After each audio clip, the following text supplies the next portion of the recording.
영원히 흔들리지 않는 삶, 이 삶은 어떠한 삶이 될 것입니까? 우리가 살아가면서 많은 일들 가운데 하나님께 매여 있다라고 얘기하면서도, 또는 하나님께 우리의 삶이 복종되어 있다 얘기하면서도 우리가 흔들리는 삶을 살 때가 참 많습니다.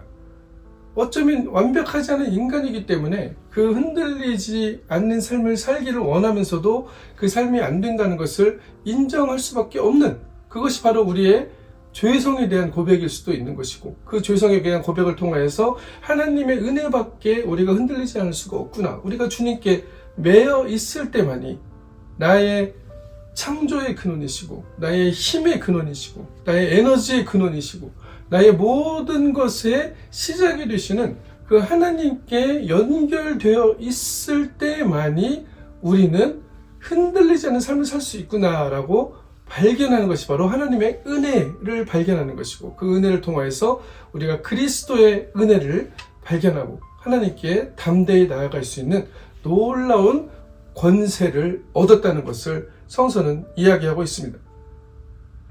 우리가 하나님을 어떤 존재로 이해하고 있는지, 내가 하나님을 도움이 필요해서 하나님께 도움을 받으려는 그런, 내가 할 수 없는 것들을 이루어주시는 하나님인지, 아니면 정말로 이렇게 흔들리지 않는 자의 삶을 살아가는 것처럼 이미 이 현실이 이루어져 있음을 발견하는 사람들, 밭에 감추인 보화가 있는데 그 진주를 발견한 사람들의 의미가 바로 이런 것입니다. 하나님께서 진주를 이 땅에 이미 심어 놓으셨다. 하나님께서 우리에게 하나님과 이미 연결되어 있고 하나님의 자녀가 되어 있고 하나님께서 주신 놀라운 권세들을 누리며 살 수 있는 그 놀라운 은혜의 진주들을 숨겨 놓으셨는데 우리는 그것을 발견하지 못하고 있다는 것이죠. 이 상태가 아직 오지 않은 것이 아니고 이미 와 있는 상태라는 것입니다.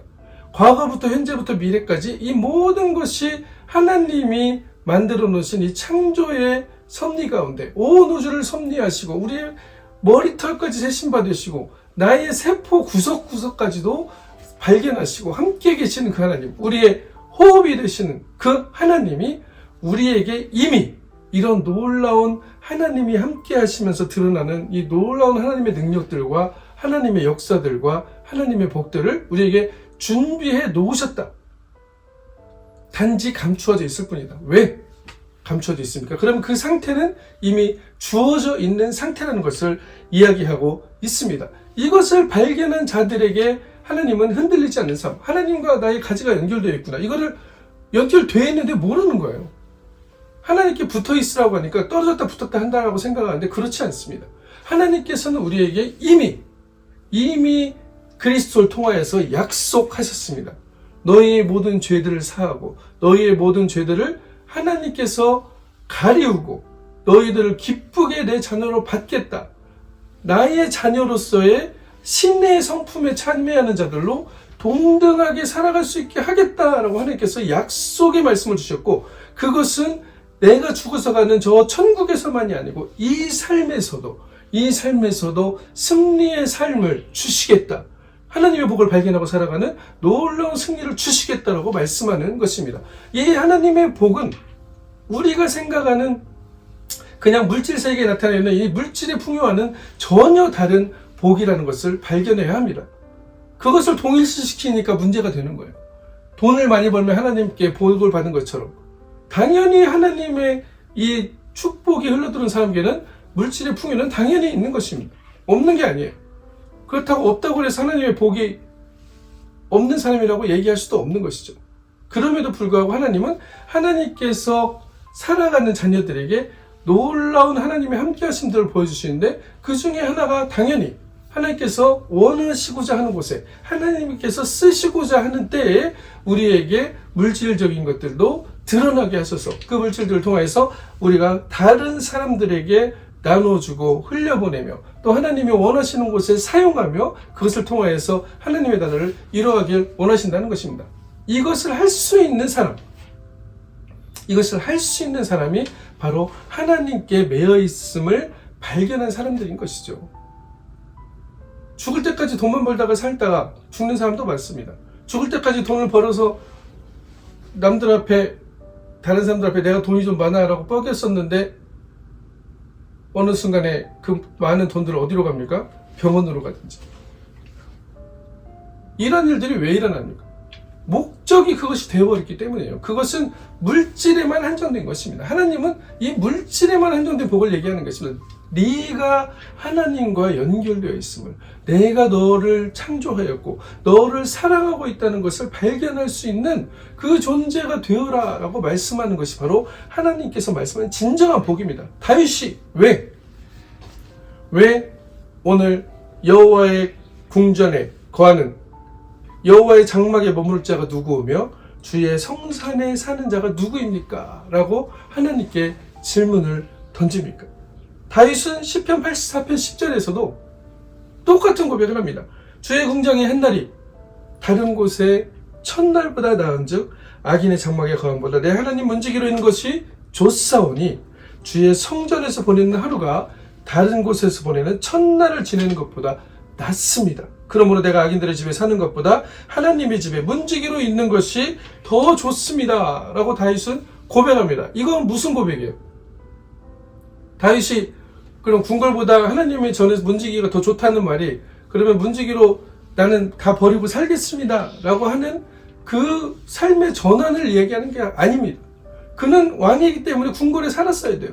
그럼에도 불구하고 그의 마음은 만약에 현실적으로 궁궐과 하나님의 문지기를 택해야 되는 그 현실적인 상황이 닥쳤을 때 내 눈앞에 그는 당연히 하나님의 문지기를 선택할 수 있는 그 결단의 용기를 가진 하나님께 매인 다윗이었기 때문에 하나님께 이러한 고백을 드릴 수가 있었던 것이고 이 고백이 진실됨으로 이 고백이 진리임으로 내 마음에서 하나님으로부터 연결된 지혜를 통해서 나오는 고백이었으므로 하나님께서 이것을 기쁘게 받으신 하나님의 말씀으로 선포되는 이 말씀이 되었다는 것을 우리는 발견할 수가 있는 것입니다. 악한 사람들이 재물을 모아서 형통한 것에 부러워하지 말라는 이유도 여기에 있는 것이에요. 그들의 끝은 허무함입니다. 허무함.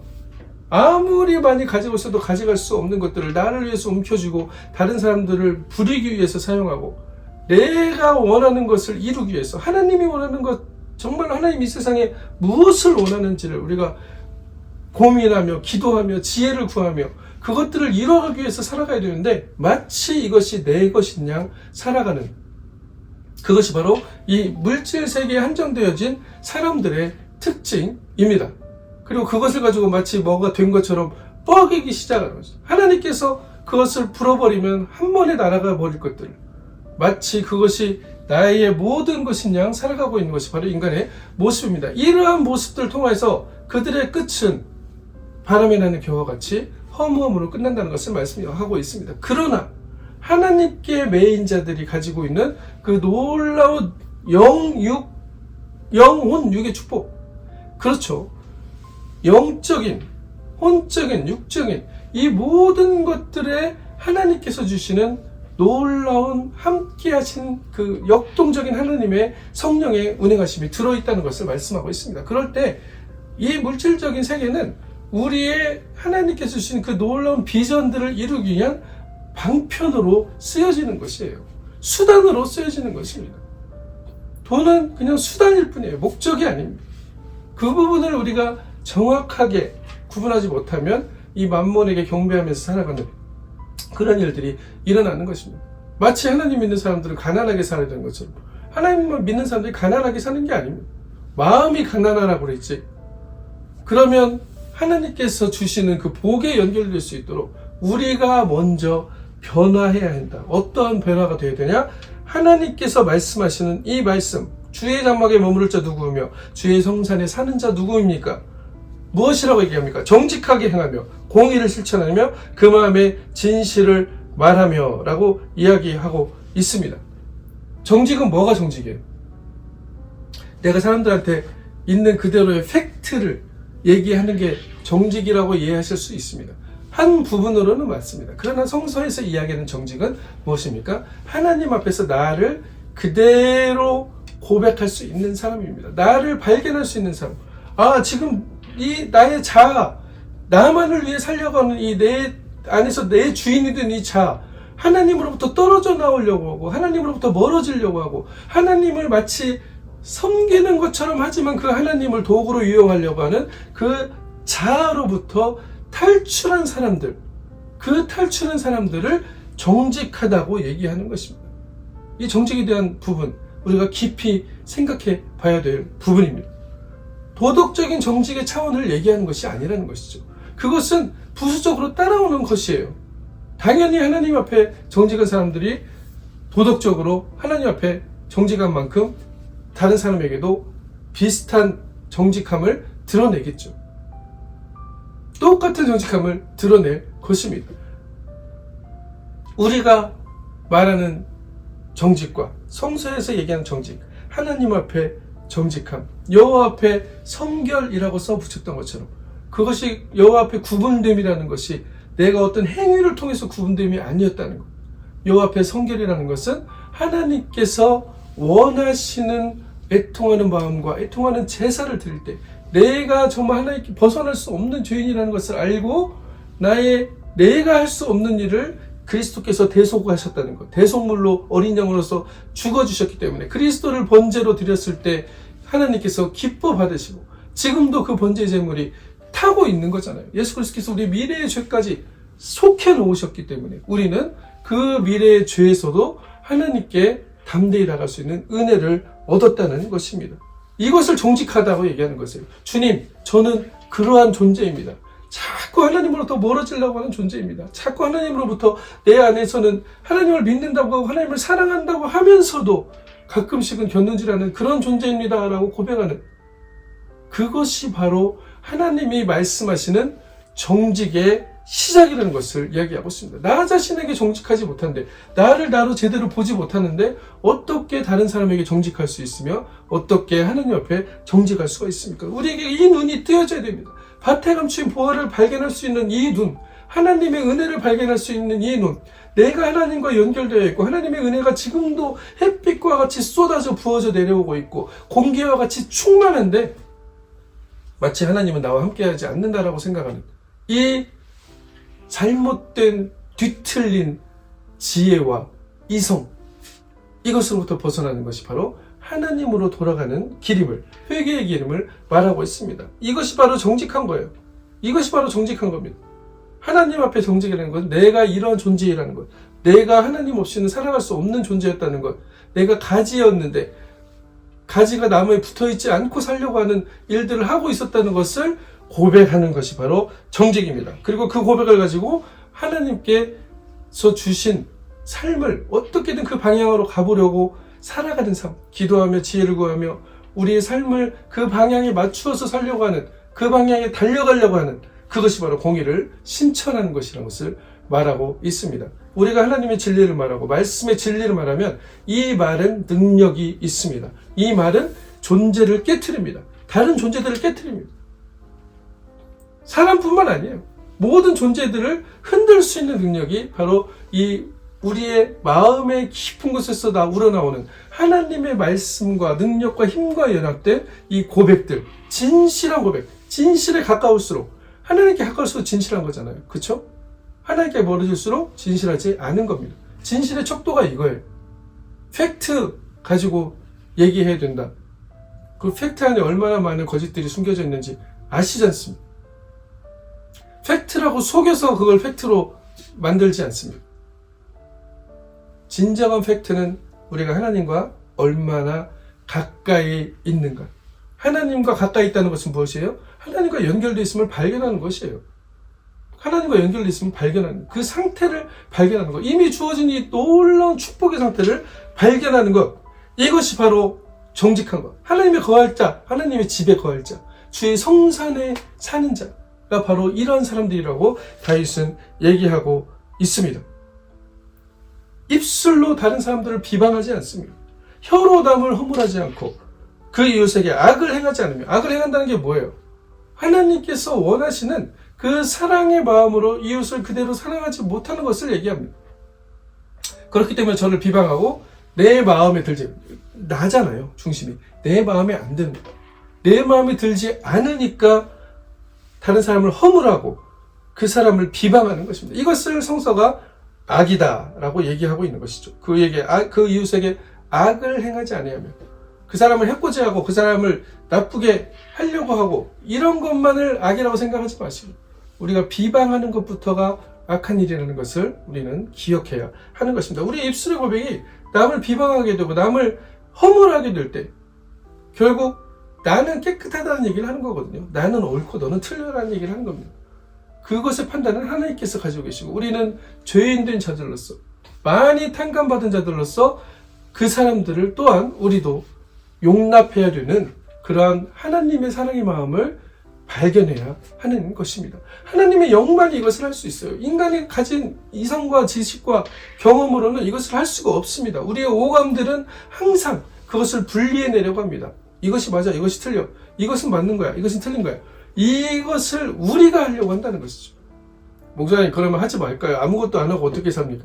당연히 우리도 그것을 분별하게 되어집니다. 그러나 거기에서 우리가 한 가지 놓치지 말아야 할 것, 내가 분별하는 옳고 그름이 100% 맞는 것이 아니다, 완전하지 않다라는 것에 대한 깊은 깨달음을 가지고 있어야 합니다. 그렇게 될 때만이 저 이웃에게는 무슨 일이 있었길래 저 사람이 저 일을 행하고 있는가를 발견할 수 있는 것이죠.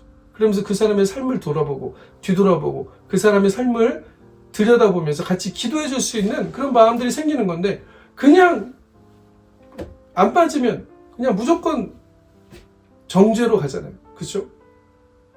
그렇게 됐을 때 하나님의 성산에 사는 자가 아니라는 것을, 살 수 있는 자가 안 된다는 것을, 못 된다는 것을.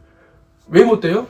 이미 주어진 그 축복의 상태를 발견 못하는 거예요. 밭에 감춰진 짐들을 발견 못하는 것이고, 내 눈이 가려워져서 내가 소경돼가지고 이미 내 눈앞에 진수성찬이 처려져 있는데도 그것을 진수성찬으로 바라보지 못하고 나는 불평과 불명과 나는 할 수 없어요라는 이 좌절과 자기 비하에 빠져서 살아가고 있다는 것을 이야기하고 있습니다.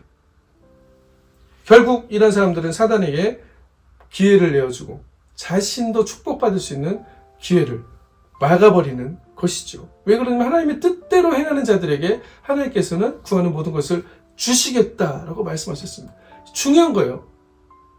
뭔가를 받았다고 해서 복받는 게 아니고요. 어린아이가 칼을 쥐고 있다고 복받은 게 아니잖아요. 고등학교 3학년짜리가 500마력짜리 스포츠카를 몬다고 해서 복받은 게 아닙니다. 그거는 생명을 위협하고 그를 죽음으로 몰아갈 수 있기 때문입니다. 멸망으로 갈 수 있는 것이 복이 될 수는 없다는 것을 얘기합니다. 우리가 그것을 다룰 수 있고 그것을 받을 수 있는 그릇이 되었을 때, 하나님의 사람으로 변화되었을 때, 하나님의 자녀로서의 그 상태를 알아차렸을 때만이 하나님께서 이것을 사용할 수 있는 기회와 능력과 시간들을 우리에게 허락하신다는 것을 말씀하고 있습니다. 망령되자를 멸시하고 여호와를 두려워한 자들을 존대한다라고 오늘 시편 15편 4절에서는 말씀하고 있습니다. 그의 눈은 망령된 자를 멸시하며 여호와를 두려워한 자들을 존대하며 그의 마음에 서원한 것은 해로울지라도 변하지 아니하며 이 자를 받으려고 돈을 구워주지 아니하며 뇌물을 받고 무지한 자를 해하지 아니하는 자니 이런 일을 행하는 자는 영원히 흔들리지 아니하리이다 라고 말씀하고 있습니다. 영원히 흔들리지 않는 삶, 어떤 삶입니까? 바로 사람을 의지하지 않는다는 것이죠. 뇌물을 받고 무지한 자를 해하고 결국 이게 뭡니까? 나에게 내가 유익이 되므로, 내가 좀 돈을 많이 벌 수 있음으로 인해서 다른 사람들이 해를 받고 다른 사람들이 죽어가는 것에 대해서는 관심이 없다는 것이죠. 결국 그것이 그 사람을 해하는 것이고 그 사람을 비방하는 것이고 그 사람을 망하게 하는 것인 것처럼 보일지 몰라도, 나하고 상관없는 일처럼 보일지 몰라도 성서는 분명히 이야기합니다. 하나님과 내가 연결되어 있는 것처럼 나와 이웃도 그렇게 연결이 되어 있습니다. 그렇기 때문에 내가 이웃에게 해를 입혔을 때 그 해는 나를 해하는 것과 같다는 것을 우리는 발견해야 한다는 것이죠.